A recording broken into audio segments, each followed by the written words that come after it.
Now, before you start reading this, I would suggest to you, if you think back about when I was cross-examining, when Detective Porter was testifying, that when he was asked a question by the state, boy, he had an answer in a heartbeat. But when I asked a question, it took a long time. So we're going to have to read a while to get my point across for the one I'm trying to get across. And each taser has a serial number different than each taser, right, to identify them. Answer yes. Yes. And when these blast doors come off and these two probes shoot out with their wires attached to them, there's a bunch of confetti that goes out, right? Answer yes. That confetti is known as, in an acronym, as an aphid, A-F-I-D, right? Aphids plural, right? Answer, I don't recognize them as such. Question, isn't that confetti called by taser aphids because it stands for anti-felony identification? Answer, I'm not aware of that. But you are aware that taser, when they make the taser, puts the probes in, the wires in, blast doors on, and about 40 pieces of this confetti that comes out when you fire the gun, right? Answer, no. You're not aware of that? I am not aware of the number of confetti or whatever it is that we're referring to the mask. Are you aware, you told us that you're aware of the confetti. Are you aware that the confetti has a serial number that identifies it and links it to the taser from which it is fired? Answer, no. You're not? No, I'm not. Okay. During this entire time that you were there, I'm sorry, let me withdraw that part of the question. Are you aware that the confetti is colored like pink, blues, whites? Answer, no, I'm not. Question. During this entire time, did you have an occasion to seize any of this confetti from inside of the trailer that may have come from one or both of these tasers? Answer, no, I did not. Question. Let me show you what's been marked as 163 in evidence. Aren't those little pieces of confetti in the carpet there next to the tarp the confetti from the taser? Isn't that what we're talking about? Answer, no. That's not confetti? Answer, I don't know what that is. Question, okay. Let me show you 165 right next to this placard. Those two little pink things, sir, aren't those the aphids, the confetti that comes from a person's taser with the serial numbers that identify who fired that taser? And put those pieces of confetti down there next to placards 19? Answer, I do not recognize what those items are. Question, because you don't know what confetti is? Answer, I do not recognize what those items are. Question, because you don't know what confetti is, sir? Mr. Martinez, objection hasn't answered. The court will rule. Answer, I am not familiar with. You have called it confetti. You have called it something else, and I believe you referred to it as something else beyond that. I am not aware of what those items are. Right, Ms. Merritt? Okay. Well, you and I, with Mr. Martinez, had an interview, correct? Answer, yes. And that's been a week or two ago, at least, right? Answer, yes. And I asked you about them at that time, right? Answer, yes.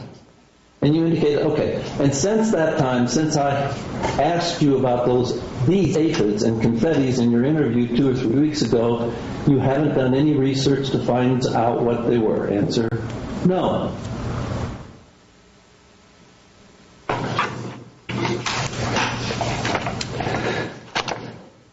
Now, let me show you Exhibit 165.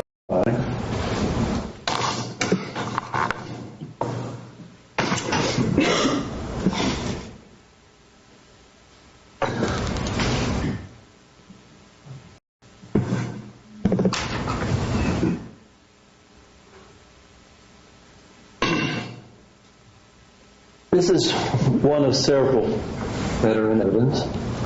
There's a placard 19, and it's next to a blast door. That's why it's there. Because apparently Detective Porter knew what a blast door was.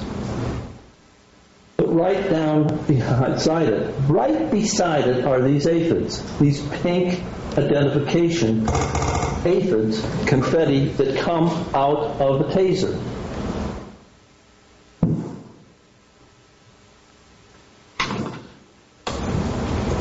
Now let me draw your attention now to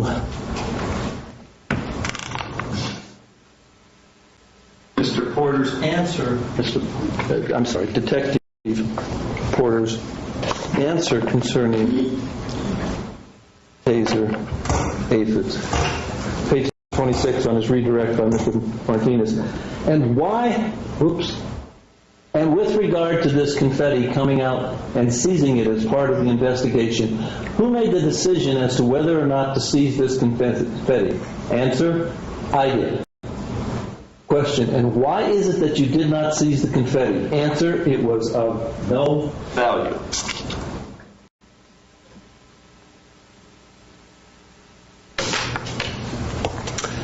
Detective Porter didn't know what aphids were.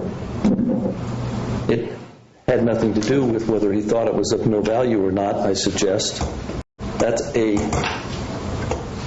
an excuse that he wants to give you when he's telling you he didn't know something at the crime scene. Was it important that he picked up those two that I just showed you? No, that's not what this is about. Not those 2 or 3 or 4 that were laying on that carpet. That's not what these aphids are all about. Because those aren't that important. Although it's hard to believe in picking up blast doors, everything else from a taser, that you wouldn't pick up a couple of those and just preserve them. But that's not why we're here to discuss this instruction of failing to preserve important evidence. The importance of the aphids is that they were out on the porch.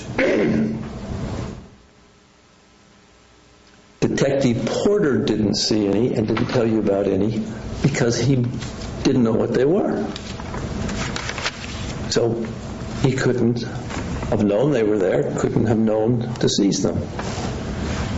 Putting aside that whether he knew they were there or not, that whole porch should have been preserved, everything, so we could see if there was any blood on a taser, that it didn't get washed off when the storm blew the bougainvillea inside the French door. Putting that aside, there were aphids all over the front porch.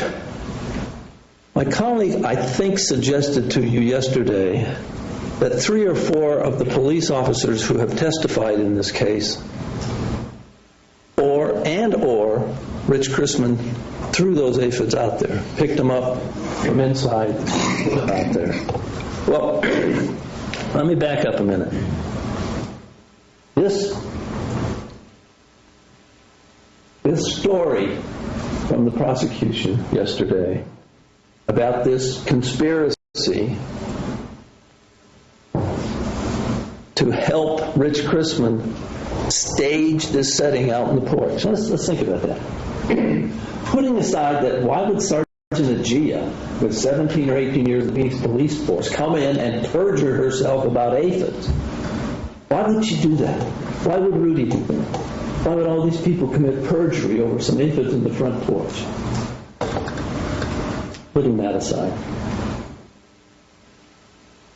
All of them came in and told you there were aphids out there on the front porch.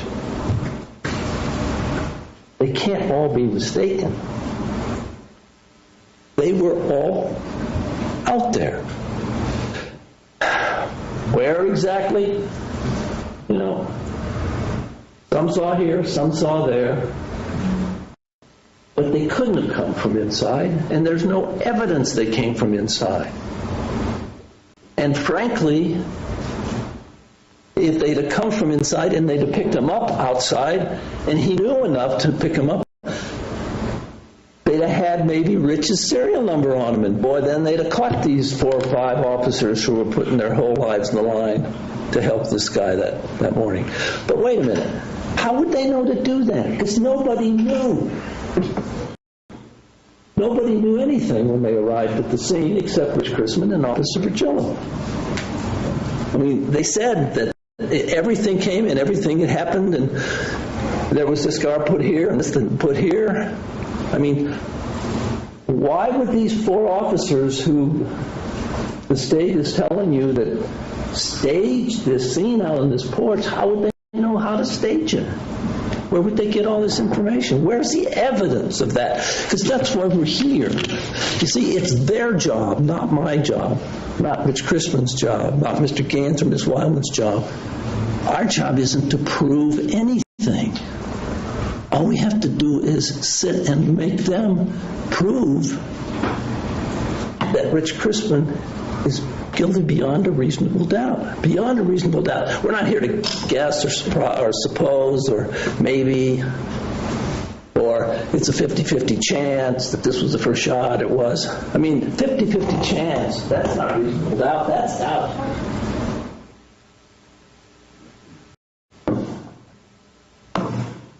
I mean, you understand, I know by now, that our position is that Officer Virgilio was outside not helping his partner, and he stood outside and fired his taser. And the aphids, as they come out like this, hit the sides of the trailer and fell down out here. And they were here and there, whatever. If we had those aphids, if apparently the only person who wasn't in on the conspiracy, Detective Porter, if he'd have picked some of those up and said to you, I have these, and they have Officer Virgilio's cartridge serial number on it, and I found them right here on the cement, on the porch, then we would know that Officer Virgilio was lying. They would prove it. That's why they put identification numbers on them. But he didn't do that. The government didn't do that in this case.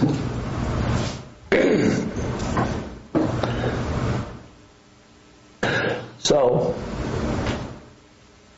can you give the instruction? Let's look at this instruction again.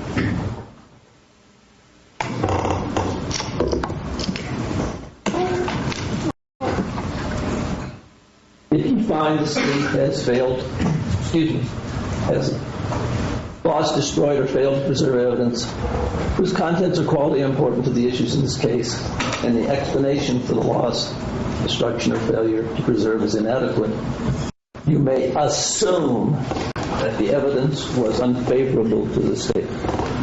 This fact may create a reasonable doubt. You know it is important for Rich Chrisman's defense that these things were out there and that they weren't preserved, and had they been, it would have been extremely helpful. And you know the way the crime scene was in general treated. It's difficult to tell what went on. But I suggest that you pay close attention to that and give it serious consideration.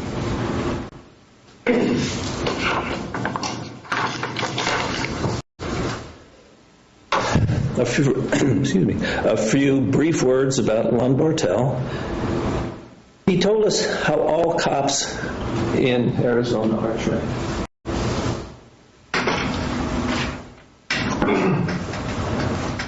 Mr. Martinez would refer to him as he referred to people what we called, to present our case under oath, as our witness. That's what he likes to call our side.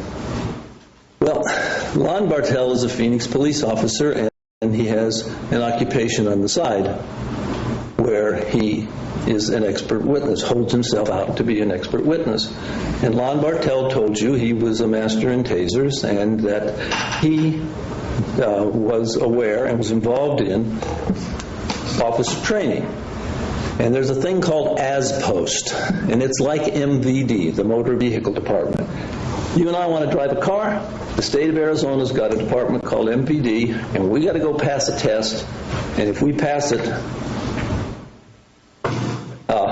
I misspoke. Lon Bartel is a Peoria officer, not a Phoenix police officer. Thank you.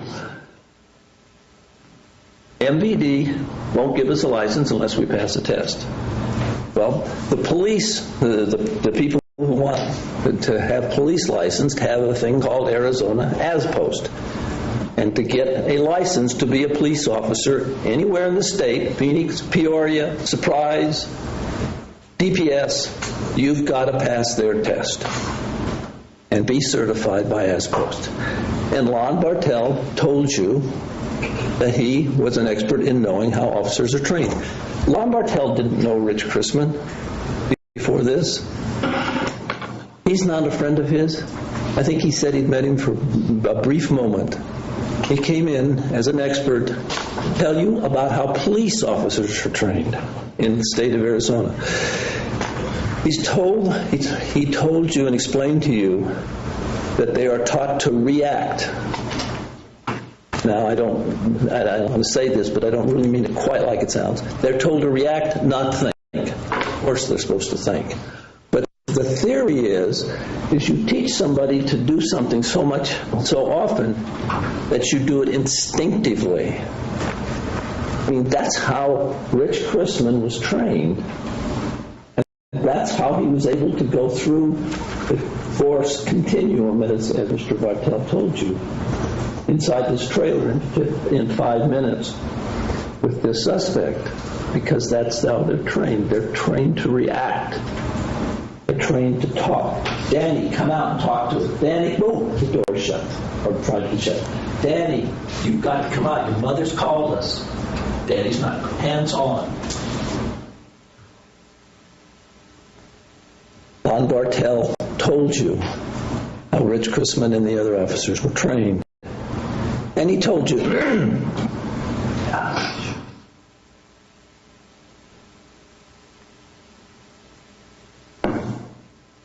let me slow down. And I told you in my opening statement that we would have evidence that it's not like TV. Officers are not taught to shoot somebody in the leg, to stop them or arm. As nice as that might be, they're taught just the opposite. And that was important, I suggest to you, because we have these ideas, we watch a lot of television, and in a sense we just think, God, why couldn't he just winged him or something? And it kind of logically makes sense. The problem is they're not taught like that. They're taught to shoot center mass, double tap, 2 shots at center. And that's what they're trained to do. I mean, they go to the firing range and month after month or however it is, and they keep this training over and over. They can't even get out of the academy until they've done it.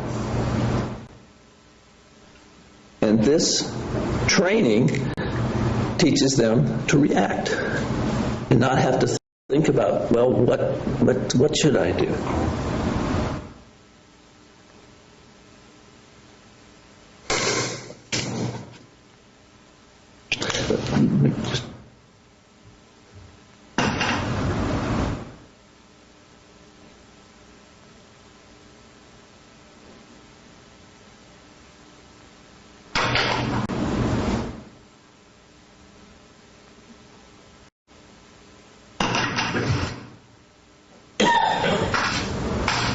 Yeah, let's put 165 on.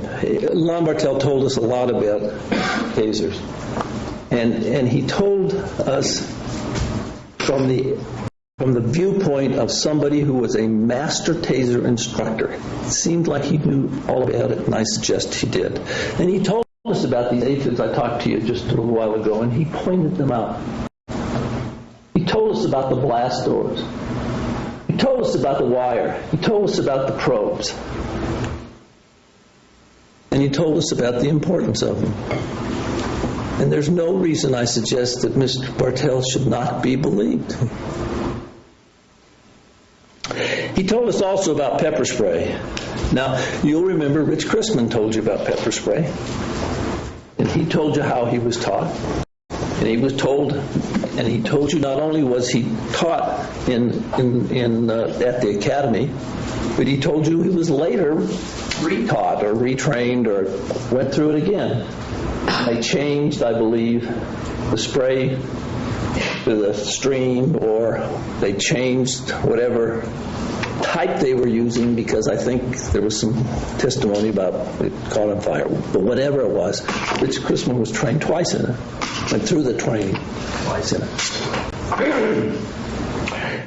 And he told you, Rich Chrisman, that you got to fight through it. Because he told you, the evidence is that they're taught like that because it is not uncommon when you're standing right in front of a suspect and you OC him, that there's some possibility of it affecting you.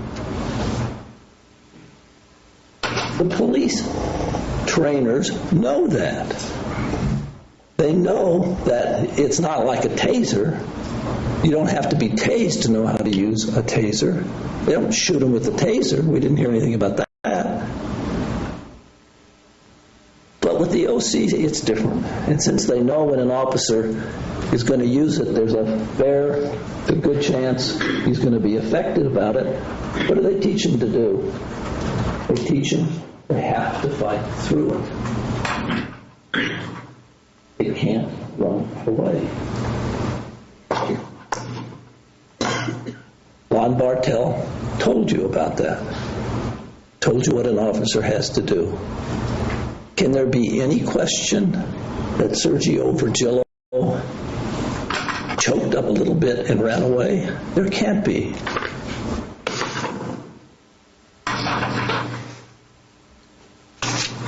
If you fail at the academy, you fail as a police officer with the OC's training.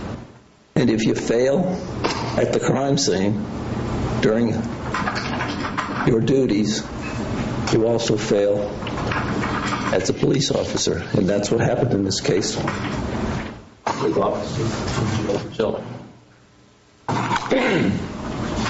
Let me take a minute to talk about Luke Haig, or Lucian Haig.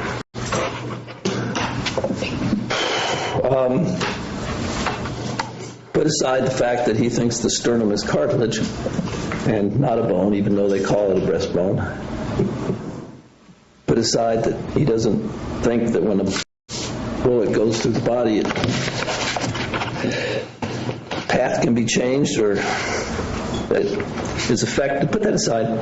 I'm going to suggest to you that Mr. Haig, you're going to be told to give each witness and to give an expert the weight, that expert's testimony and opinions, the weight you think it deserves.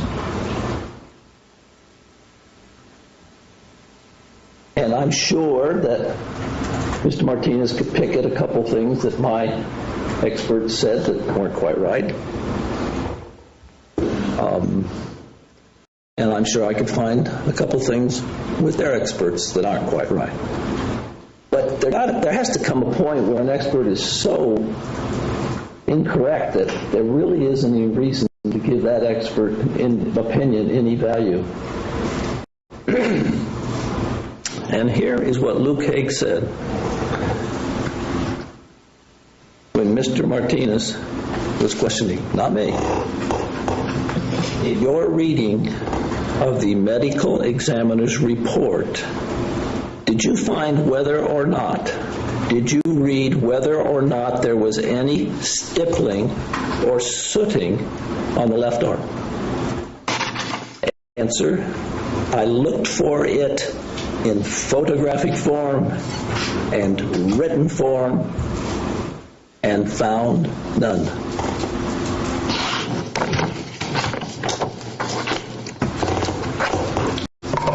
Exhibit 373. And there is the stippling on Daniel's left arm. Dr. Johnson said it was there. Dr. DeMaio said it was there. Lucian Haig looked for it in the photographs and in the written reports. He said he'd read the autopsy report, and he found none. I suggest you should find his testimony wanting, and that sums up his explanation. Now, Dr. DeMaio. I suggest his qualifications more than qualified him as an expert in forensic pathology. He was a medical doctor, was a medical examiner in San Antonio for 25 years before he retired. And he didn't come in with credentials saying, gee, every time I testify, coincidentally, I'm a defense witness. No. To start with, he was a state's witness when he was a pathologist, of course, because he worked for the state. But he could be called by either side. So, obviously, he was a state's witness a lot. But in private practice, he told you, I'm called by the state. I'm called by the defense. It's not equal, but it's, called by both sides a lot. I testify for both sides a lot. He's a guy, apparently, that both sides will come to court and give fair and honest expert opinion.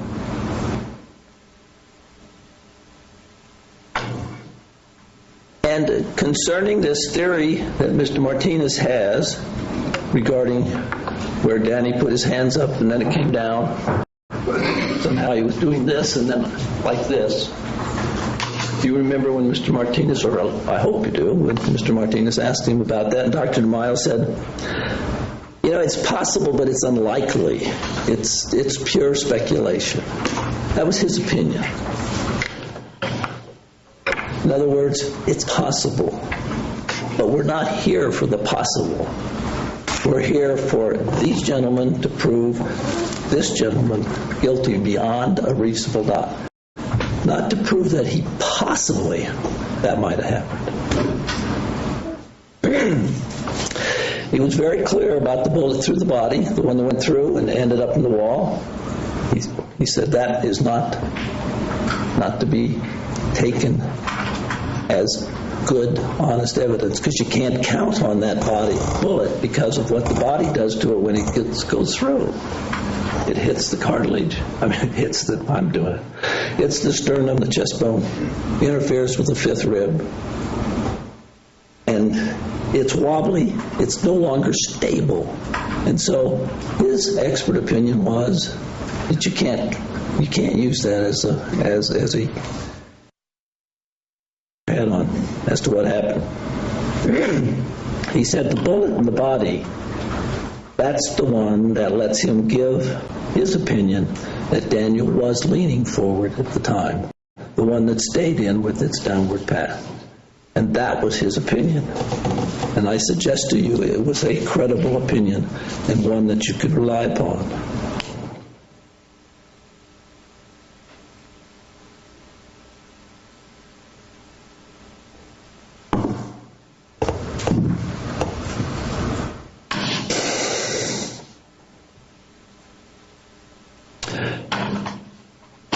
I wonder, or I ask you to wonder, it's not my job. I ask you to wonder why it is that the state did not call their toxicologist, Norman Wade, in their case to prove that Daniel Rodriguez was high on meth. Well, we don't have an explanation, but it seems odd. They obviously, I guess, think it wasn't an important fact. But how could it not be? So we called Norman Wade, who works in, I guess, the offices with Dr. Johnson. In other words, he works for the state. Just like I said with Dr. DeMaio, when he was an ME, the other side could call him if they thought he had relevant evidence. And we thought that Norman Wade's evidence was relative, was important. And as to the methamphetamine that was in Mr. Rodriguez, Norman Wade said that he thought a therapeutic dose was 0.02 to 0.05.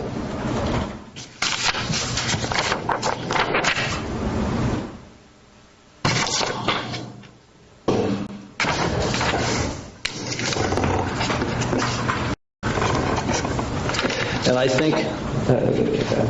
I hope you recall that at the time I put that down like this. That's like therapeutic bottom, just assuming that methamphetamine is something that people should use. And I think the testimony is clear that it was drug abuse. So that's what Mr. Wade said was therapeutic.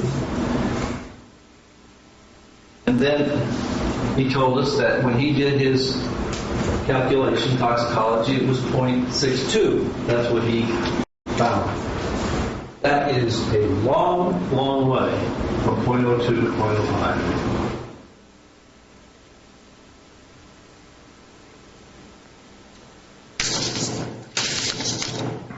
Dr. DeMaio,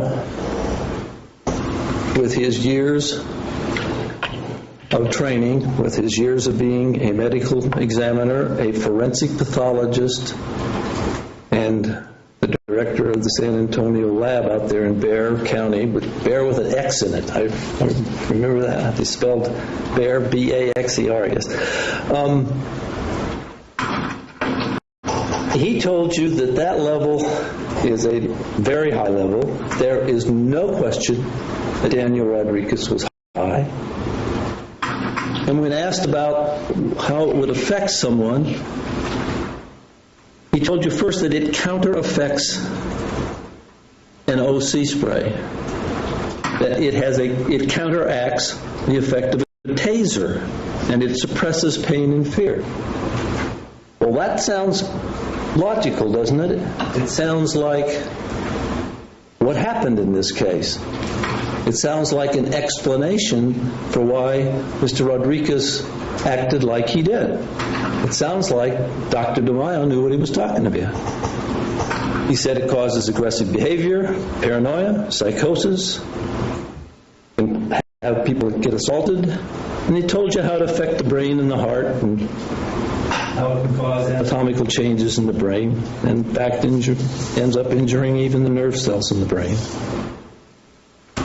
So I thought, it seems to me that his evidence was evidence that came from somebody who had testified in many venues for the state and for the defense and gave some straight, honest answers to what was going on with Mr. Rodriguez when he was in there, in the trailer, in there with Rich Chrisman. And he didn't say this, because this is your job, to decide if Sergio Virgilio's testimony that I was able to talk Daniel down. Rich had jacked him up, and I came in and talked him down. I think Dr. DeMaio should leave you with the clear impression that that sort of an activity would be just not what was going to happen to somebody that was that high on that drug of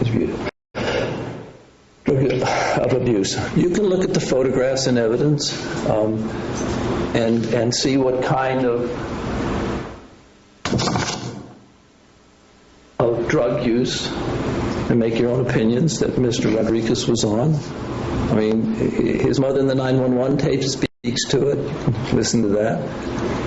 You can see what he weighed at one point and what he weighed later. You can look at there's pictures of his mouth, and those are all in evidence, and make your own conclusions based upon the evidence that we have in this case.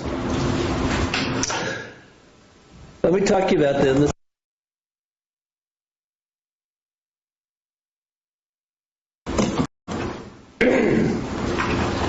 says you can't shoot a dog unless you have a legal reason.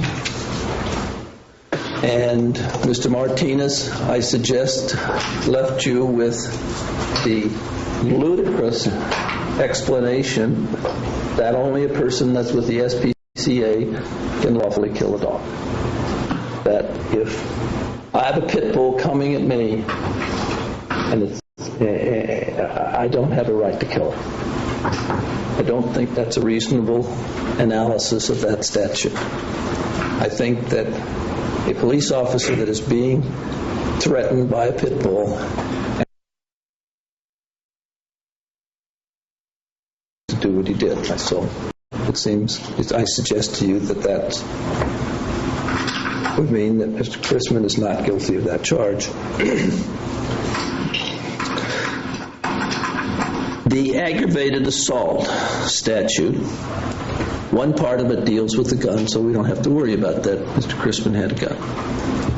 The other part is the one I draw your attention to.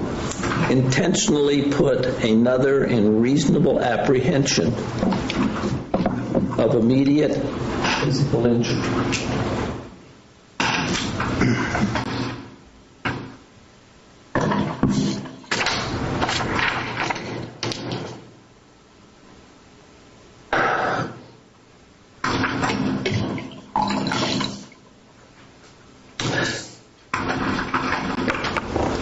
Okay. I suggest to you there are at least, but clearly, 3 reasons why you should find Rich Chrisman not guilty of aggravated assault. The first is, Rich Chrisman told you very candidly and honestly what happened.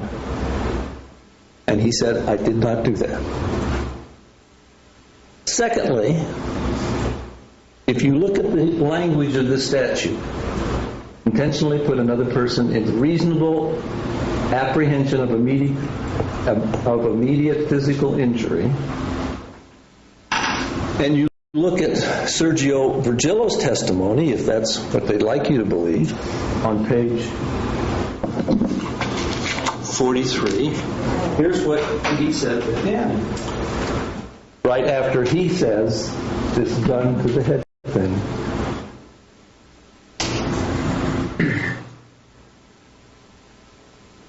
And were you able to see Mr. Rodriguez's expressions? Answer, yes. Question, tell me about that. Answer, he looked shocked, his eyes were wide open. Question, and did he continue arguing, or what happened in the terms of his demeanor? For the first few seconds, no. But then he started to argue again. So, I think that's the second reason. Even he didn't feel he was in reasonable apprehension of immediate physical injury. But the other and third reason has to do with Rich's testimony and the issue of depth perception. Because if you're standing outside the doorway and you see what happened, by that I mean what Rich Chrisman told you he did, when he took out his gun and pointed it at the dog and said, get back, and then did this muzzle thing like this to Danny and said, call your dog off, one might perceive it much differently and might relate what happened much differently if you're standing back and watching this. It's called depth of field, and I think we've all got a fair grasp of that. And I'd like to show you a demonstration with Mr. Van's help. He uses dowel as a gun. And see if I can ask him to react as Rich Chrisman and Danny Rodriguez. You'll be outside the door. So if he is Rich Chrisman and I'm Daniel Rodriguez, you can't be outside the door because the door's over there. So I'm going to turn us around, and the door is now for this demonstration over there. All right, I'm Daniel Rodriguez.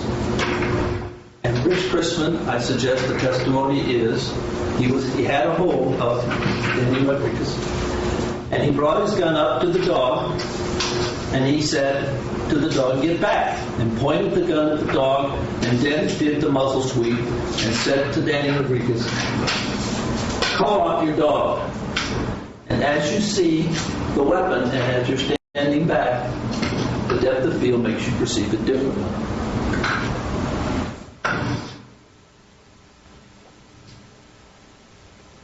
Those of you right in front saw it one way, those of you over there saw it a different way.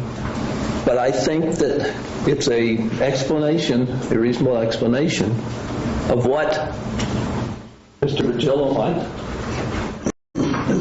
see.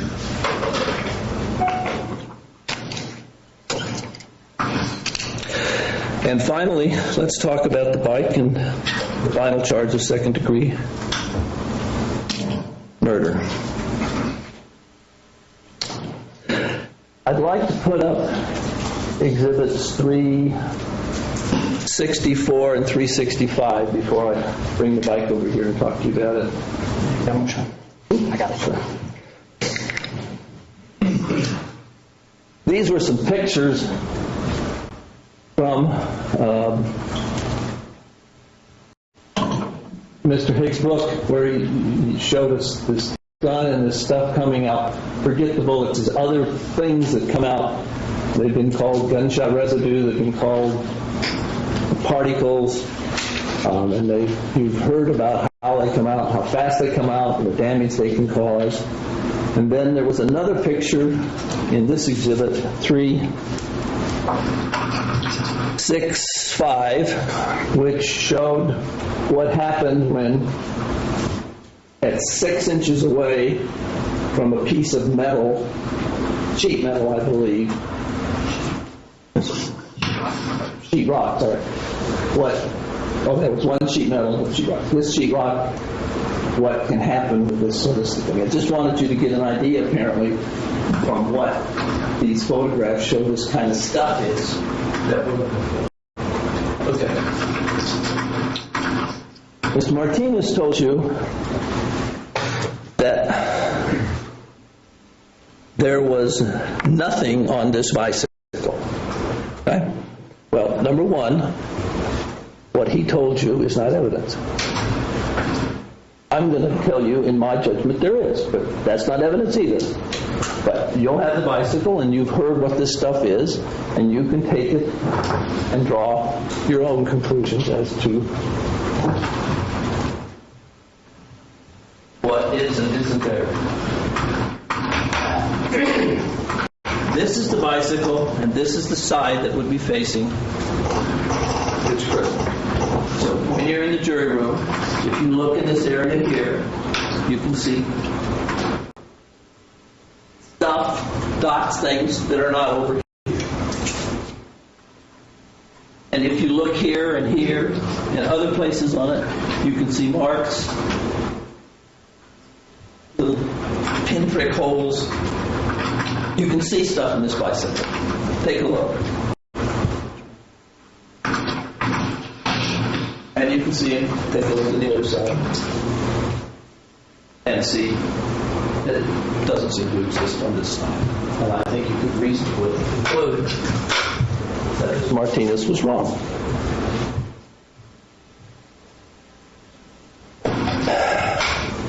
But you know, one thing's for sure. They've had that bicycle for almost 3 years. Next month will be 3 years. And all they had to do was run swabs on it and test those swabs and bring them in and say, hey, here it is or it isn't. I mean, it's 3 years later. It's way too late now. They didn't do that.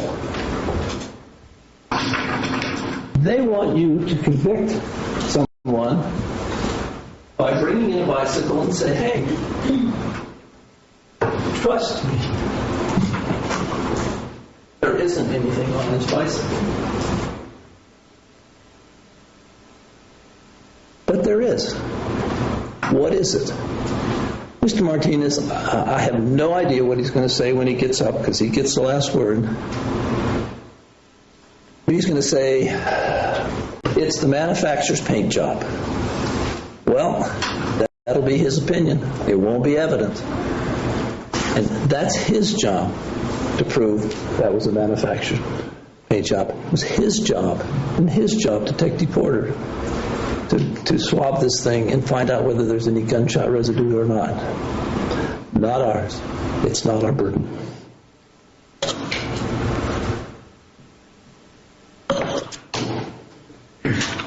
There's a picture, there's several pictures of the bike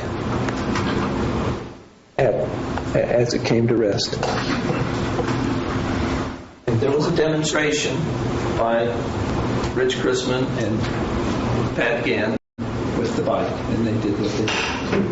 Now, Pat Gann wasn't there. I wasn't there. Martinez wasn't there.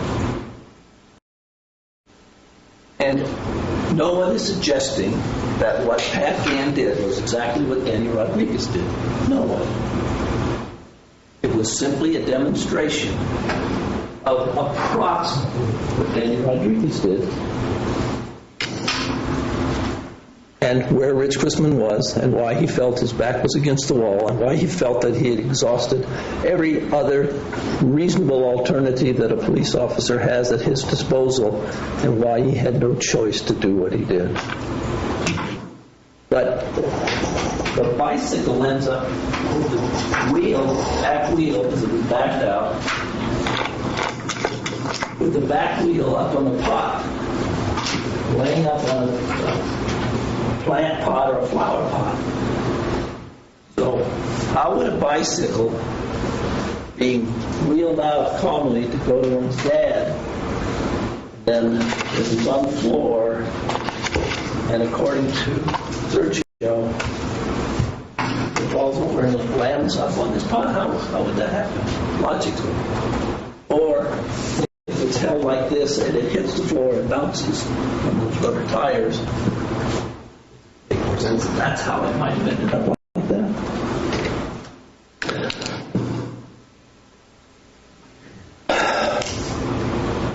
Or is this another theory of Mr. Martinez's about Rich Chrisman and his helpers that they moved it?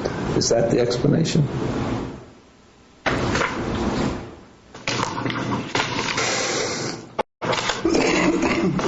Can a bike be a deadly weapon? Ron Bartel told you it could be. He said it could be. Sounds like somebody that ought to know. It's unqualified.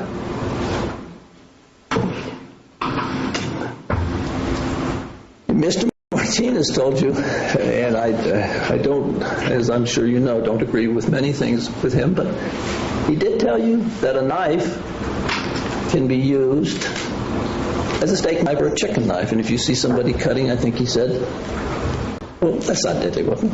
But a knife, we all know, can be a deadly weapon. And I believe, I took down his words, he says, it depends how it's used. Yeah, I have to say I agree with that one. It depends on how somebody uses this. Do you honestly believe that if I was a very young man in my 20s, a long time ago, and I was jacked up on meth, and I picked this bike up, came over at Mr. Martinez, you honestly believe he would not be in fear? Really?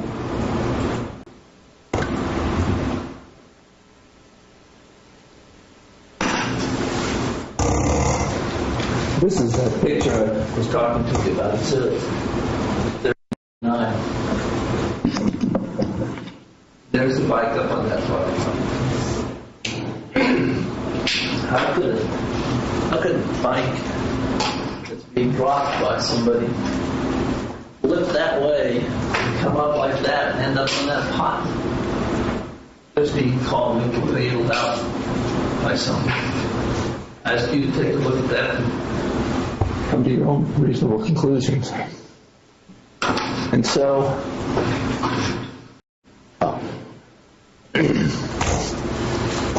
when you read the second degree instruction that the judge has given you, I suggest you cannot come to the conclusion that Mr. Chrisman acted without premeditation and intentionally caused the death of another person,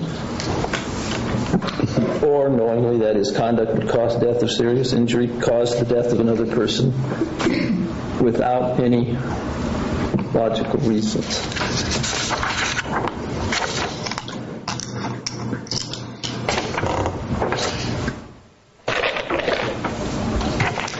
Because part of the instructions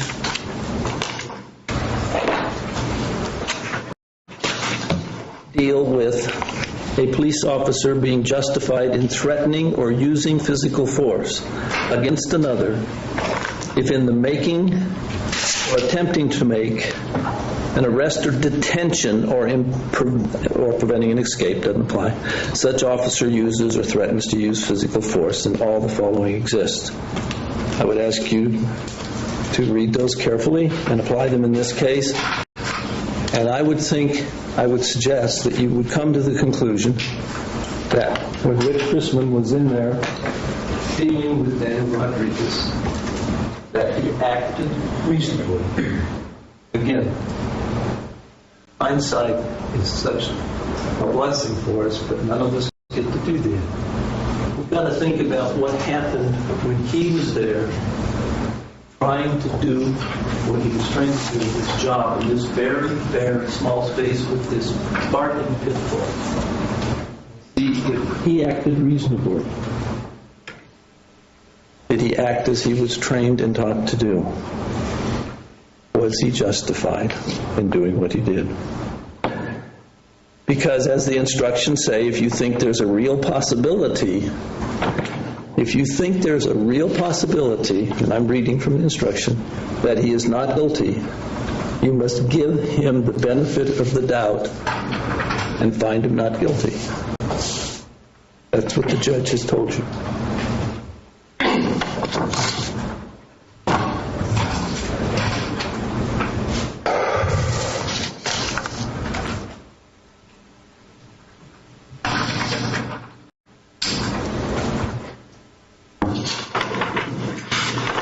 I'm almost done. This is a court of law, and as we know, there are rules. And we all have to follow the rules. And one of the rules is that, as I mentioned, that the state has the burden of proving their case beyond a reasonable doubt. And one of the things that the rule also allows is that during closing, the state makes their opening closing, which Mr. Martinez did yesterday and today. Or yesterday, sorry. And the defense then gets to make their closing, which I am doing right now, but they get the last word. So when I'm done here shortly in a few minutes, Mr. Martinez will get back up and get to rebut and tell you why he thinks that what I've told you isn't correct, doesn't make sense. I'm not sure what to say. I hope you'll remember I haven't used the word faith and haven't asked for your faith much, if at all. I hope you'll remember that, as I told you in my opening statement, we would show you evidence, and I hope you will remember that for 2 hours or so, I've shown you evidence, and I haven't asked for your trust. I've asked you to look at the evidence in this case. I've asked you to look at the inconsistency in the statements by Sergio Virgilio.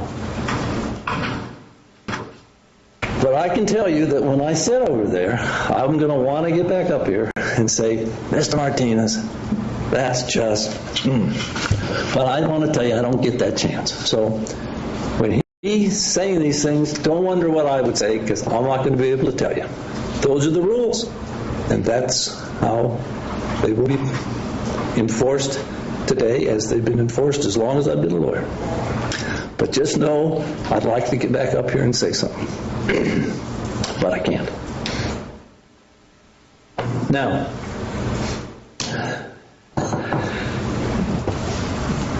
Mr. Martinez seems to tell you that this bow and arrow and the knife and the bullets and all these things are unimportant because Rich Chrisman didn't know about them. But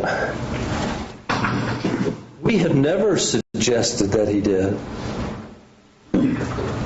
We have never, ever suggested that all of those clearly deadly weapons, certainly bullets, if whatever that gun was that went in that holster, or those shotgun shells in that shotgun, wherever it was, I don't mean it was in the trailer, but it wouldn't have mattered.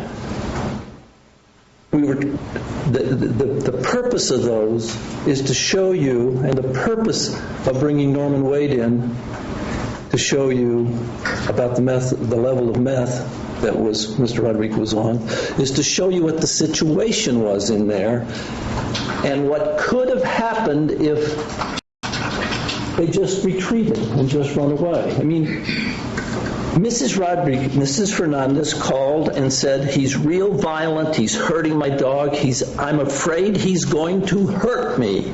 Well, those weapons were in that trailer to hurt her. They were there, and he was there. That's why they are important in this case. Sergio Verdillo and the state would ask you to shut that door and walk away and let Mrs. Fernandez come home. That jacked up person with those weapons in there, with the knife in his back pocket, the throwing knife that he had. They would have you believe, and Sergio Virgilio would have you believe, that's their job. That when you call them and I call them or anybody calls them and says, I'm afraid for my life, I fear for my life, to use her exact words. He's violent. I'm afraid he's going to come back and hurt me.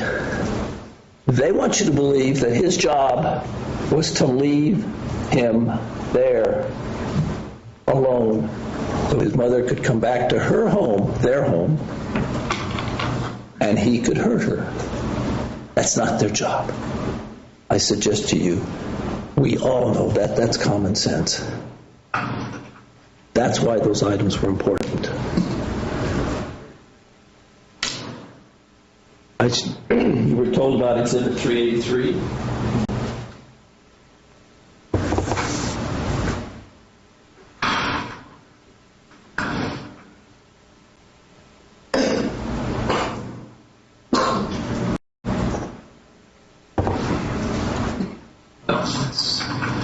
Better if I put it right way up. My finger's on it. You can look at it. It's in evidence. 383. And it shows what came up as the pace record for Daniel Rodriguez. That Officer Chrisman, when he was on his way over there, when he was doing his job, he was taught to do his job, to run somebody to see who they were going to come in contact with. Not to run him later to find out what was happening when it was too late. Not to have no concern about it, but to have then. And find out that this person had, Daniel Rodriguez, the person, the one on this one record, had a previous problem with drugs, drug paraphernalia, and weapons.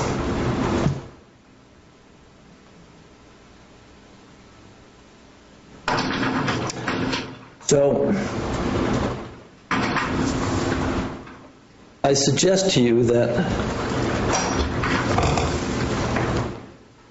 the actions of Mr. Chrisman were those of a reasonable police officer under a reasonable situation. And that Rich Chrisman was doing what he was trained to do and what we want him to do.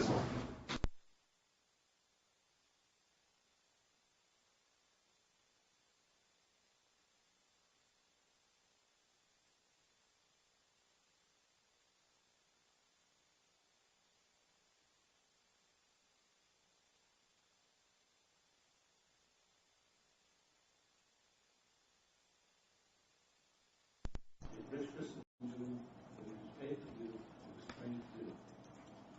You know, in 9.5 years, Rich Chrisman never used his weapon in the line of duty. This is a good man. Yes, and part of it, well, actually, that's on Smith's. I suggest to you that the evidence is clear that this is what occurred, and that 9.5 years he never had to use his firearm in the line of duty until October 5th. I suggest that this is a man who did exactly what he was trained to do. And I suggest that this is a man who was left all alone in that trailer by himself. And I suggest that when you read the instructions and you're told about what weight you can put on certain witnesses and how you should treat them, that you will find that you can reasonably believe that Officer Bishop's testimony is credible and that there is reasonable doubt in this case. But you will come to the conclusion that Rich Chrisman is not guilty on these 3 counts, these 3 charges.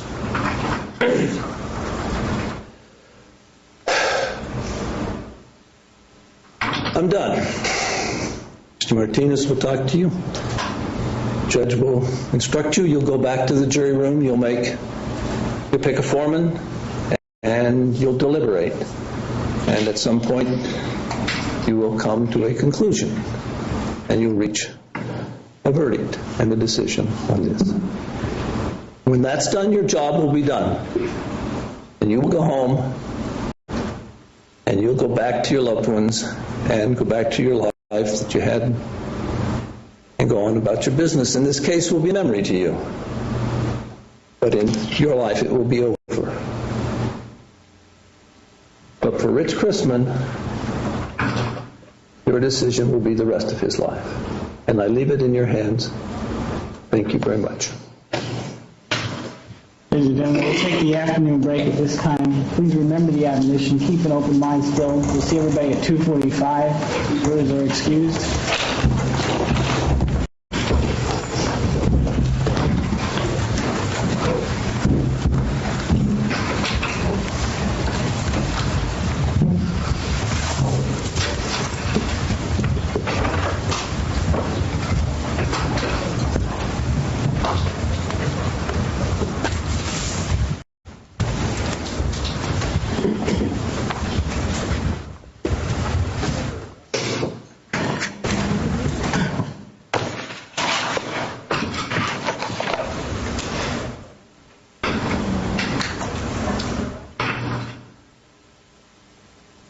Anything for the record for now, Mr. Meritz? No, Your Honor. Mr. Martinez?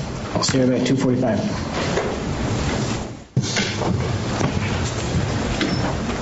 Put that back for me.